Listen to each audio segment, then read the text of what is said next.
चार सिर वाली चुड़ैल का कहर पूरे गांव में था। एक दिन चुड़ैल अपनी बाकी दो बहनों के साथ शिकार पर निकली, लेकिन अचानक चुड़ैल की बहन उड़ते उड़ते बेहोश हो गई और जमीन पर आ गिरी। अरे ये क्या हुआ? मेरी बहन को अचानक बेहोश कैसे हो गई? लगता है ये कमजोर होती जा रही है।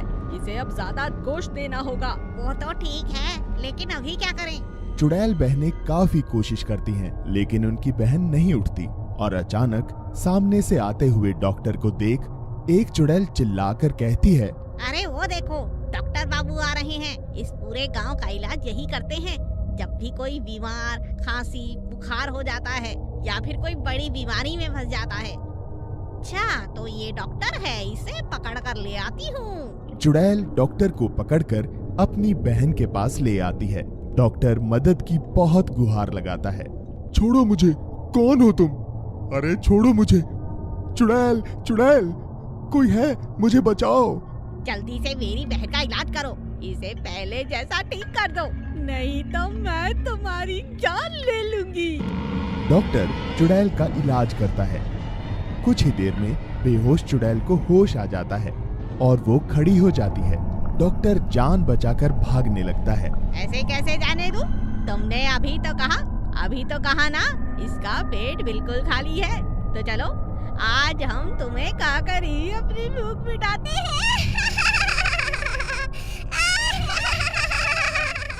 छोड़ो मुझे, अरे छोड़ो मुझे, चुड़ैल चुड़ैल, कोई है, मुझे बचाओ। डॉक्टर जान बचाकर भागने लगता है और चुड़ैलें उसका पीछा करने लगती हैं। भागते भागते अचानक डॉक्टर की नजर गांव के मंदिर पर पड़ती है और वो मंदिर में घुस जाता है। बाहर आजा डॉक्टर, कब तक रहेगा मंदिर में? अब भी तू बाहर आएगा तो हमारा भोजन जरूर बनेगा, याद रखना, तुझे छोड़ने वाले नहीं। डॉक्टर डर जाता है। मंदिर का पुजारी चुड़ैलों की आवाज सुनकर डॉक्टर की मदद के लिए आता है। तब तक डॉक्टर पुजारी को सारी घटना बताता है। लगता है अब ये नहीं सुनेंगी, इन चुड़ैलों को भगाना बहुत जरूरी है। पुजारी मंदिर में होते हवन की राख को चुड़ैलों पर फेंक देता है। चुड़ैलें भस्म हो जाती हैं और पूरे गांव को उन चुड़ैलों से मुक्ति मिल जाती है। डॉक्टर पुजारी का धन्यवाद करता है और खुशी खुशी अपने घर चला जाता है। भूतिया भैंस का बदला। सखाराम के पास एक काले रंग की भैंस थी, जिसका दूध वो घर घर जाकर बेचता था। एक दिन सखाराम ने अपने दोस्त पुष्कर को देखा, जो एक नई भैंस खरीद कर लाया था। सखाराम ने पूछा, ये तो नई भैंसिया लगती है। कमाल है रे पुष्कर, हमारा तो घर चलाना भी मुश्किल होता जा रहा है और तू नई भैंस ले आया, वो कैसे? मुझे भी तो बता। अरे भाई, बड़ी सीधी सी बात है। तुम अपनी भैंस का दूध आधा उसके बछड़े को पिला देते हो तो तुम्हें क्या बचेगा? वो देखो, मेरी भैंस का बछड़ा, उसे मैं इतना दूध पीने ही नहीं देता, बल्कि उसे उसकी माँ तक जाने ही नहीं देता। और हाँ, ये देखो, मैं शहर से दवाई भी लाया हूँ। इसे अगर चारे में डालकर भैंस को दोगे तो 4 गुना दूध देगी, और वो भी बिना परेशान किए। सखाराम भी ठीक वैसा ही करता है और अब उसे भी काफी मुनाफा होने लगता है। एक दिन पुष्कर की नई भैंस अपना पट्टा खोलकर गांव से भाग जाती है और दूर एक बड़े से पेड़ के नीचे सो जाती है। उसी पेड़ पर एक खतरनाक चुड़ैल रहती थी। उसने भैंस को अपने वश में किया और उसके ऊपर जाकर बैठ गई। वाह, मजा आ गया। आज से तुम मेरा वाहन बन जाओ, मेरे साथ रहो। भैंस अपनी आप बीती चुड़ैल को बताती है और कहती है, आप उन लालची दूध वालों को सजा दो। चलो मेरे साथ, अभी बदला लेते हैं। और मैं भी लालची लोगों को सजा देना चाहती हूँ। मेरे साथ भी जब मैं जिंदा थी, कई लालची लोगों ने बहुत बुरा किया है। मेरे बच्चे से भी मुझे अलग कर दिया।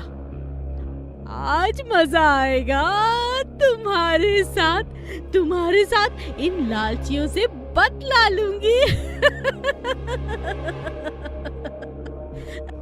एक एक करके भैंस सबके घर जाती है और दूध वालों को उठा उठा कर पटकती है। बहुत बुरे लोग हो तुम, हमारा दूध पीते हो, उसे बेचते हो और हमारे ही साथ अत्याचार करते हो।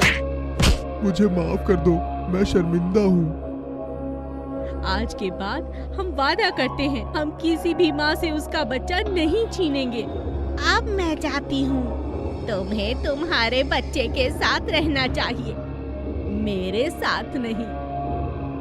चुड़ैल चली गई और भैंस को उसका बच्चा और सखाराम को सबक मिल गया। शांति नगर के एक गांव में एक चुड़ैल ने सबका जीना हराम कर रखा था। वो हर 2 दिन के बाद गांव में आती और घर के बाहर दरवाजे पर खड़ी होकर आवाज लगाती। क्या मैं अंदर आ जाऊं? जो लोग डर जाते और बड़बड़ाने लगते या पूछते कौन है दरवाजे पर, ऐसा पूछने वालों को वो अपने साथ लेकर चली जाती।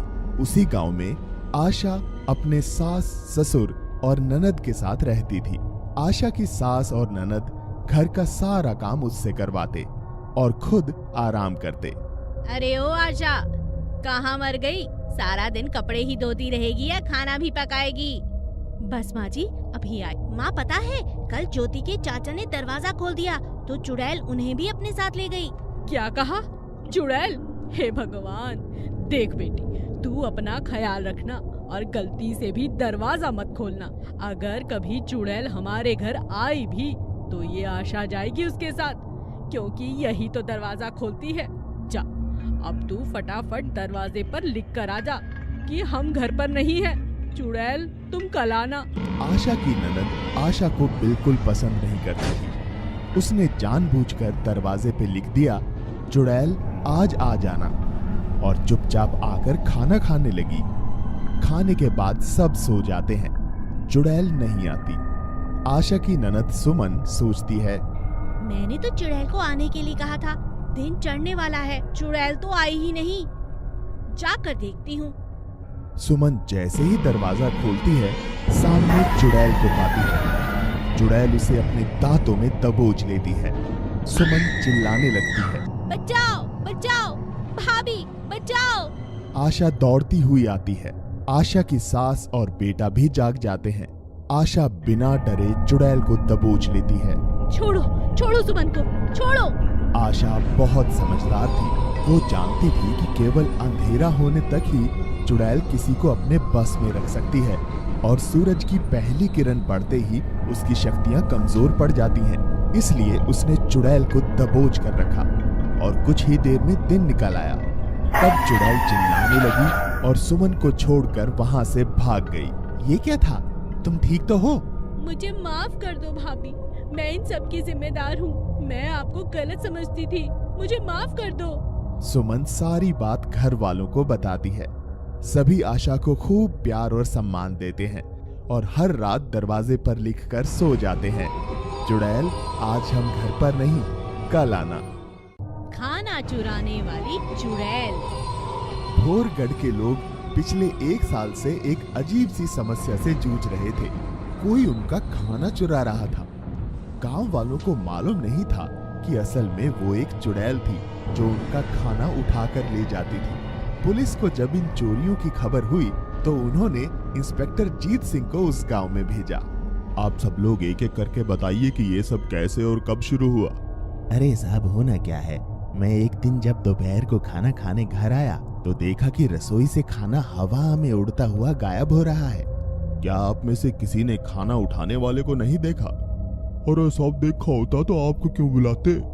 जीत सिंह ये सुनकर बहुत शर्मिंदा हुआ और उसने गांव वालों से वादा किया कि वो जल्द ही खाना चोर को ढूंढ लेगा। अगले दिन जीत सिंह गांव के बाहरी चबूतरे पर खाना खाने बैठा। तभी अचानक उसका डब्बा हवा में उड़ने लगा। जीत सिंह ये देखकर हैरान और परेशान हो गया। अरे, ये खाने का डिब्बा अपने आप हवा में कैसे उड़ सकता है? और जीत सिंह ने डिब्बे की तरफ देखकर कहा, कौन हो तुम? डिब्बा नीचे फेंक दो वरना मैं गोली मार दूंगा। जीत सिंह के ऐसा कहते ही खाने का डब्बा पहाड़ी की तरफ उड़ चला। जीत सिंह भी उसके पीछे पीछे दौड़ने लगा।